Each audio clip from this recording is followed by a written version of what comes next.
With the recent announcement of Pipeline, the surf coaster, coming to SeaWorld Orlando, I thought it would be fun to talk about their first B&M coaster at the park, Kraken. Opening in 2000, Kraken was the fourth out of 4 new floorless roller coasters to open that year. Fun fact, the floorless model was introduced in 1999. Medusa at Six Flags Great Adventure, and following year of 2000 would be when this coaster model hit its peak by building the tallest, fastest, and longest model with Dominator, excluding dive coasters of course.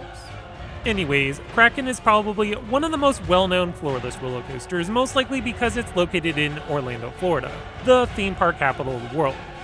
Looking over the ride stats, Kraken has a maximum height of 149 feet, first drop of 144 feet, 4,177 feet of track, max speed of 65 miles per hour with a total of 7 inversions. Before we get into this review, just a friendly reminder to click on the like button. If you are new to my channel, make sure you subscribe. Also, you can follow me over at TikTok and Instagram, where I post daily content.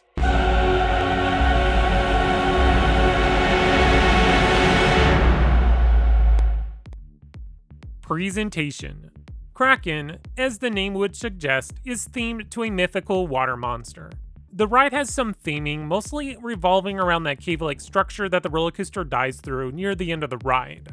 Kraken, just last year, received a much-needed repaint. In the process, the ride colors were changed from light blue track to now green track, and from the tan support color to a now aqua blue.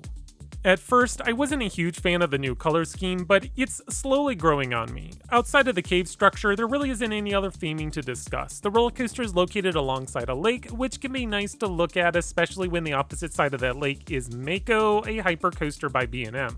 One unfortunate aspect of this coaster is how the majority of the ride feels like you are in the backstage areas of the park. It's not a huge deal, but it does make it hard to see the ride unless you are riding it, or on Mako. Considering that SeaWorld Orlando is a theme park, I could say that the presentation aspect could use a little more work. Yes, I know that they just repainted the ride, which is a step in the right direction, but as I said, the majority of the ride feels like you're in the backstage area. I'm going to bring the rating down slightly to an 8 for presentation. Ride intensity. After reaching the top of the lift, Kraken takes a turn to the right and heads straight into the first drop of the ride. A side note, the first drop is actually somewhat unusual for B&M. Most other looping roller coasters will use a swooping first drop rather than a simple, straightforward plummet. Anyways, after the drop, the roller coaster enters into a series of inversions. First is a vertical loop, followed by a dive loop, then a 0G roll, and finishing off with a cobra roll. After completing this inversion, the roller coaster does a rising turn around that enters into the mid-course brake run. After a quick slowdown, the coaster takes a dive to the left and travels into another inversion, a vertical loop. The ride rises up into a small hill of sorts. This moment provides no airtime, basically serves as a transition before diving back down, this time into the cave. The roller coaster takes a turn to the left through the cave, exiting this tunnel right into the final inversion, a corkscrew. This is my second favorite inversion of the ride. It's a forceful, snappy maneuver that sends you flying into the brake run. My favorite element has to be that 0G roll. I always love a good 0G roll. Kraken has a few moments of strong G-forces. That cobra roll and turnaround prior to the mid-course brake run can pack some strong Gs, and let's not forget about that tunnel and corkscrew at the end of the ride. Comparing the ride intensity with other floorless coasters, I'd put this one near the top of the list. Unlike other models which kind of whimper out after that mid-course brake run, Kraken keeps on going with 2 forceful inversions. All in all, I think a score of 9 for ride intensity is on point. Fun factor. Depending on if you're a fan of looping roller coasters or not will affect this category. I'm not a huge fan of looping coasters, but will enjoy them from time to time. Kraken has a couple good moments like the 0G roll and tunnel. Looking over the other elements, the first drop isn't that exciting because it's not that steep, but honestly every inversion has some decent forces. I don't have much to say here, not sure if that's a good or a bad thing, but I'm happy to give Kraken a score of 8 for the fun factor. As I said already, if you love looping roller coasters, you're going to like this coaster even more, but overall, I think, yeah, that 8 score is about on point. Originality. Let's be real here, even prior to Kraken, B&M hasn't been too creative with their looping coaster models. They all consist about the same amount of inversions and follow a similar pattern of elements.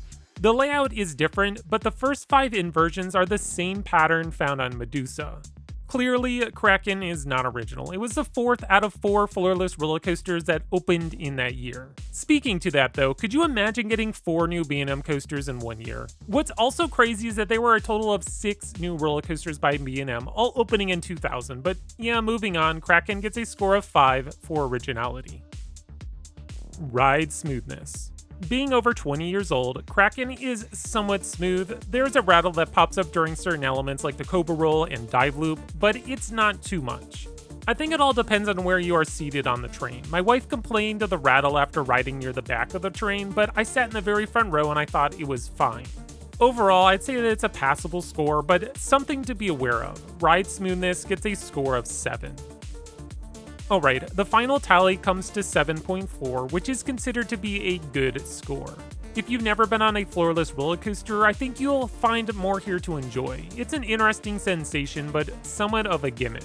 Kraken serves as a good looping roller coaster for SeaWorld Orlando. Its closest competition would either be Incredible Hulk at Islands of Adventure or Kumba at Busch Gardens, Tampa. My personal score is going to be a 6.5. To me, this is a passable roller coaster. If the line is short and if I can snag a ride on the front row, then sure, I'll give Kraken a go. But if there is a wait longer than 15 minutes, I'd rather be spending that time riding Mako, Manta, or even Icebreaker. Well, that's going to do it for my review of Kraken. What do you think of this giant floorless roller coaster? Let me know all about it in the comments below. As always, make sure you stay subscribed, that way you won't miss out on more great content coming your way by Extreme Thrills.